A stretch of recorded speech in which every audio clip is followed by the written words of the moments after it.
instant money. Okay? Yes. 1, 2, 3, 4, 5, 6, 7, 8, 9. Oh, kami manghuhuli sa'yo. Kami ang magbabayad.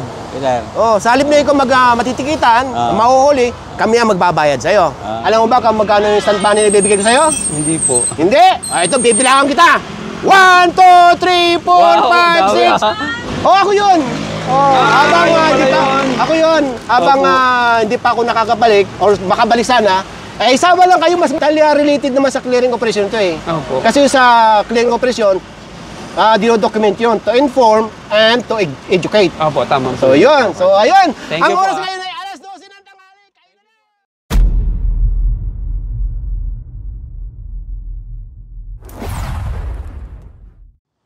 Magandang umaga sa inyong lahat at magandang umaga sa iyo, sweetie. Good morning, Dadat. Good morning po sa inyong lahat. Nandito tayo sa Taguig area, dito sa may service road at yan ang babaybay natin ngayong araw.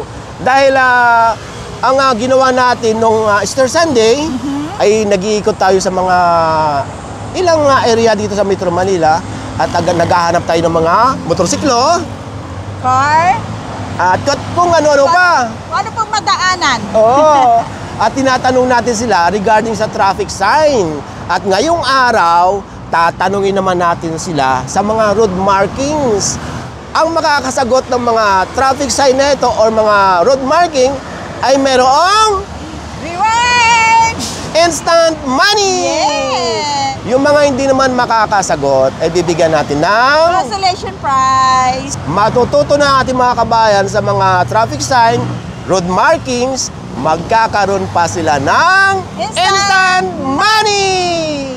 Ano pang inaantay natin? Let's go! Umpisa natin doon sa likod. Mayroon na. Ay sir, magandang umaga. Magandang umaga rin. Kayo ay nagdadala ng motorsiklo. Oho. Nagbabiyahe rin kayo ng probensya. Oo. Dala ang motor. Siyempre, naka-helmet kayo. O, di ba?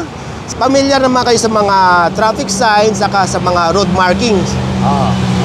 Mayroon lang ako itatanong sa inyo dalawang road markings. Ngayon, pag nasagot yung dalawa, mayroon kayong instant money. Okay lang ba? Ngayon, kung hindi nyo naman masagot, bibigyan ka namin ng consolation prize. Hindi naman kalaki yan. Tamang-tama lang pang gasolina at pang merienda. Ngayon, ready ka na? Ready na ako. O, sige. Ito. Ito yung papakita natin, ha? Kuya, ano ito at ano ibig sabihin? Ano ibig ba sabihin yan? Yellow line. Double yellow line. Double yellow line. Oo. So, ano ibig sabihin nito? Pag nagbabiyahe ka makikita ito karamihan sa probinsya, meron din sa EDSA at meron din dito sa C5, sa mga major road. Hindi ka dyan pwede lumipat-lipat ng line. Tama, hindi ka pwedeng palipat-lipat Palipat-lipat ng line. at hindi rin pwedeng mag-overtake. Opo. So, prohibited dito yung pag-overtaking, ha? Opo. Okay, sige. Isa pa, ha? Kailangan masunod mo ito. Ito, ang pangalawa. Ano naman tawag ito, kuya? Makikita rin ito sa mga major road. Hindi ka dyan pwede mag-overtake. Mayroong isang pwede diyang hindi mag-overtake. Anong tawag sa road markings na yan? Nakakalimutan ko kung anong tawag. Okay, ang tawag dyan ay isang solid yellow lane saka isang yellow broken lane. So anong sagot nyo? Anong ibig sabihin yan? O sige, bibigyan kita na lang isang idea. Yung isa, yung solid yellow lane, hindi ka pwedeng mag-overtake or hindi ka pwedeng magpalit ng linya. Itong isa, yung broken lane. Broken lane. Nagbabiyahe ka ba sa probinsya? Bihira lang kasi. Oh, mayroon din sa EDSA. Meron din dito sa C5. Ang tawag dyan ay yellow broken lane. Ganito yan kuya, papakita ko sa iyo ha. Halimbawa, ito yung yellow naka-along sa solid lane. Opo. So hindi siya pwedeng lumipat sa kaliwa. Opo. Hindi siya pwedeng mag-overtake. Pero itong blue car, nasa side niya yung broken lane Broken lane. or nakaalong sa kanyang direction, pwede siyang lumipat dito sa yellow lane or pwede siyang mag-overtake. At babalik siya ulit sa linya niya. Yun, ibig sabihin nun, pagka broken lane, pwede siyang lumipat at mag-overtake. Pero itong yellow car, hindi siya pwedeng Hindi pwedeng lumipat. lumipat. So ayan, yan ang kahulugan niyan, isang solid lane saka isang broken lane. So hindi nyo nasagot. At least, nalaman nyo ibig sabihin yan. Di ba? Okay, kuya. Magpaganon pa man, sabi ko nga, meron kayong natutunan. Uulitin ko lang bago kita iiwan. Yung isa, alam mo, yung double yellow lane, yung solid hindi pwedeng papalit-palit ng linya at hindi pwedeng mag-overtake. So yung isang hindi mo nasagot. Ano? Okay, magpaganon pa man, bibigyan kita ng consolation prize. Bibigyan muna kita ng sticker. Ayan, ayan ang YouTube channel ni Dada. Mapapanood yan sa YouTube, sa Facebook, ganun na rin sa TikTok. Ha? Abangan nyo yan, ha? Maraming salamat, ha? Ingat lagi. Ay, sir, magandang umaga. So, andito pa rin tayo sa service road ng Taguig. Si sir ay isang taxi driver. At ilang taon na kayo nagmamaniw ng taxi? Bago siya, mga 9 months. 9 months? Bukod sa taxi, anong dinadala nyo? Tricycle. Tricycle? Motorsiklo, nagdadala rin kayo? Nagbabiyahe kayo sa EDSA or sa probinsya? Ito lang, Ito sa C5. C5. Dito sa C5, makikita mo itong road marking na ipapakita ko sa inyo, ha? Ready na? Yeah. Sandali, bibigyan ko muna ikaw ng microphone. Ito, pareho rin kanina. Ano ibig sabihin ito? No overtaking. So, ano tawag dyan sa paint? Bawal mag-overtake. Ano muna ang tawag dyan sa paint na yan? Yung straight line. Oo. Anong tawag dyan? Ayun lang. Double yellow lane. Double yellow lane. Sige. So, ano ibig sabihin ng double yellow lane na yan?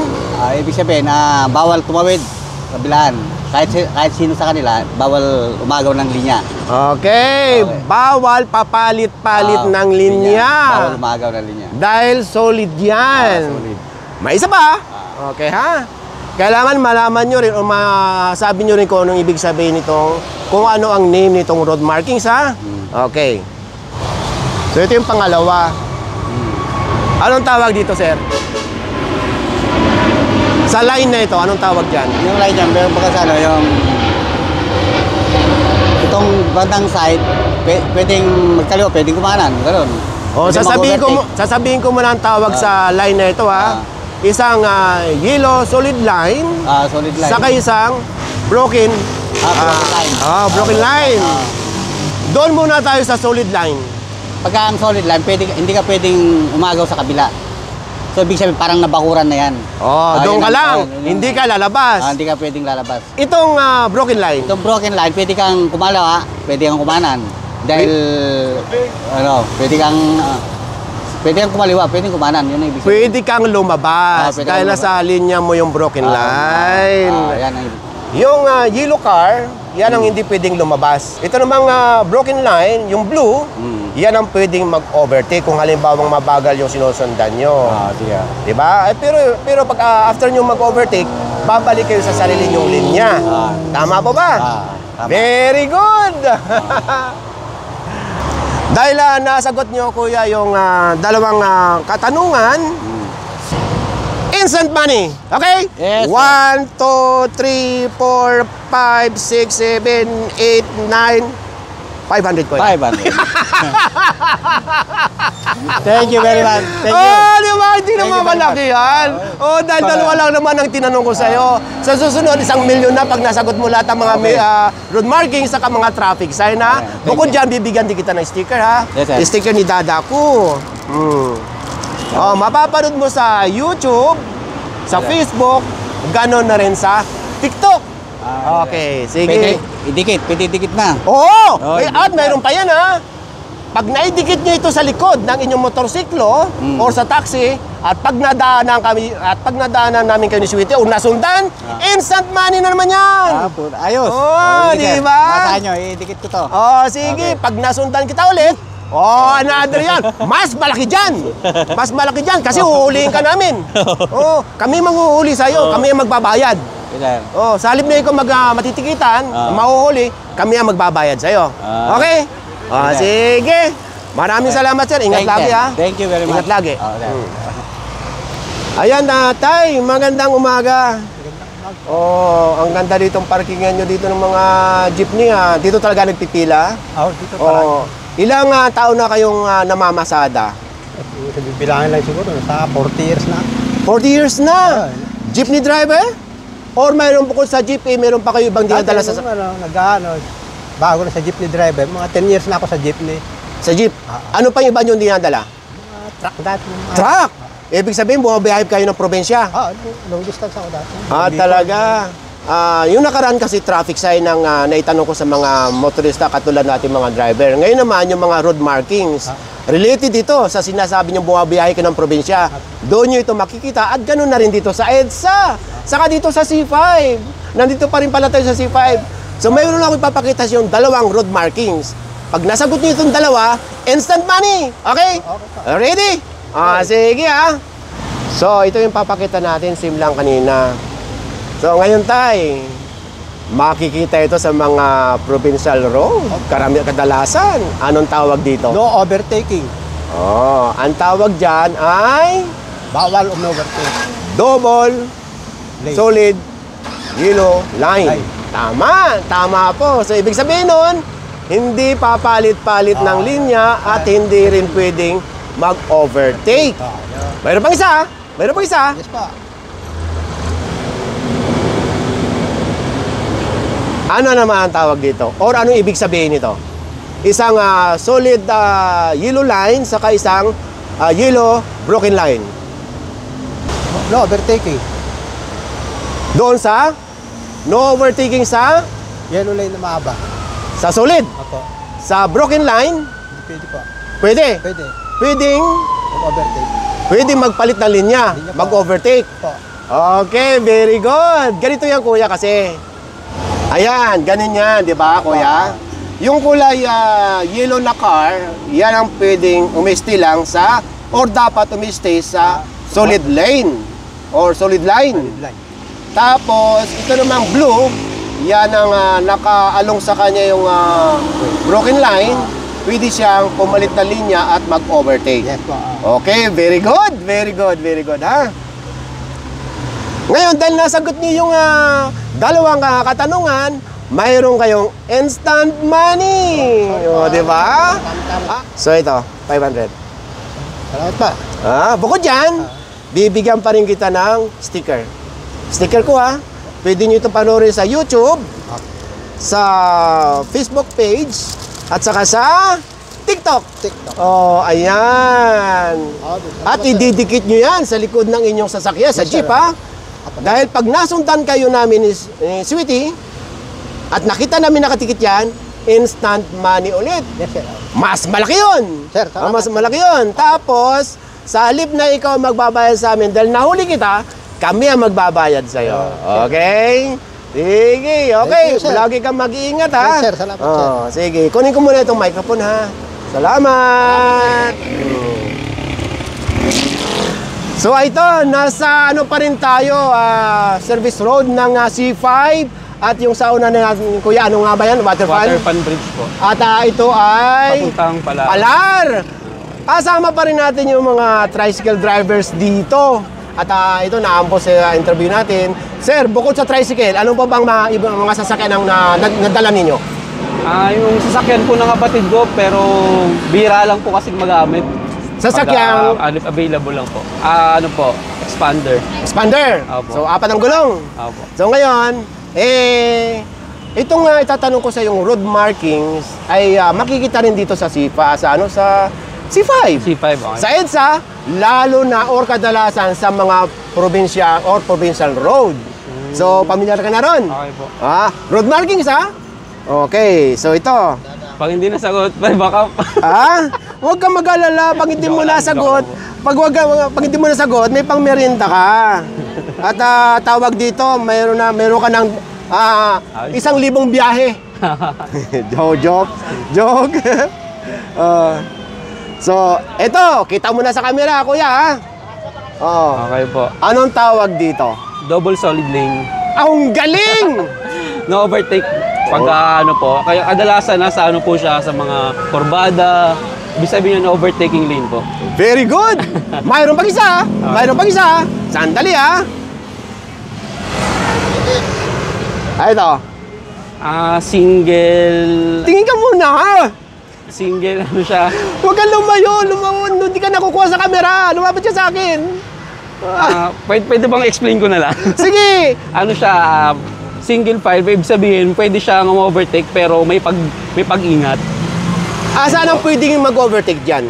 Sa kaliwa po, Anong tawag dyan? Bakit ka pwedeng mag-overtake? broken line, Broken line. Opo. Yung isa naman, solid line. yun ang Pero hindi single- pwedeng, single yun ang hindi line, pwedeng opo, sa kanan. mag-overtake. Yes po. Very good. Kasi ganito yan, kuya. Ipapakita ko yung sample, ha. Ito yan. Opo. Oh, ito siya. Itong yellow car ang hindi pwedeng Overtake. magpalit ng linya. Opo. So ito namang blue car ang pwedeng Pagpunta siya ng left, papuntang left. mag-brake ng linya. Opo. Pwedeng mag-overtake. Pero may pag-iingat pa rin to. Okay, very good! Ang galing! Okay. Na-amaze naman ako sa'yo dahil sinabi mo, bihira kang magmaneho ng 4 na gulong. Okay. Pero hindi lang sa isang sasakyan ina-apply ito. Lahat ng Lahat klaseng po ng sasakyan. Usually po Dapat- sa mga province, yan po talaga makikita. Okay, so maraming salamat sa iyo, Thank you rin ha. po. Thank you rin po. Ay, dahil nasagot mo lahat, baka mayroong kang gustong i-shoutout yan. Shoutout din sa mga kumpare ko at mga tropa. Oh, ito, ikaw sa likod. Oh, yan, oh. Shoutout sa inyo, Oh, mga pre. yan. Oh, ayan, di siyempre alam nyo na rin. Sige, ha. Ngayon, bukod sa instant money ni bibigay ko sa iyo, sandali lang, ha. Bibigyan kita ng sticker. Wow, sticker, Oh, pre, sticker, ha? ha. Alam mo ba kung magkano yung instant money na bibigay ko sa iyo? Hindi po. Hindi. Ito, bibilangan kita. 1, 2, 3, 4, Wow, 5, dami, 6, 500. Thank you po. Okay lang po pamenda tayo. Oh, yun nga. Pabilang Okay mo, pasayro mo na yan. Pang ano po naka-schedule po kasi kami dito. Duty. Sige. Bibigyan pa rin kita ng sticker, ha? Ayan, nakapatong kasi yung camera ko sa tindahan. Kaya nagagalaw. Masisa na. Ayan. Thank you po. Okay, ha? Kayo, sticker, mapapanood niya sa YouTube, sa Facebook, saka sa TikTok. Ayan. Ito pa isa. Ako yun. Ako yun. Habang hindi pa ako nakakabalik, or makabalik sana, isama lang kayo, mas related naman sa clearing operation to eh. Opo. Kasi sa clearing operation, dino-document yun to inform and to educate. Opo, tama. So yun. So ayun. Thank Ang you oras po, ngayon ay alas 12 ng tanghali. Kain na Thank na! you po, thank you, Yoo! Bye! Bye. Si Sweetie hindi na lumabas. Andun, mainit. Nainitan mo. Okay, tara na. Tara na.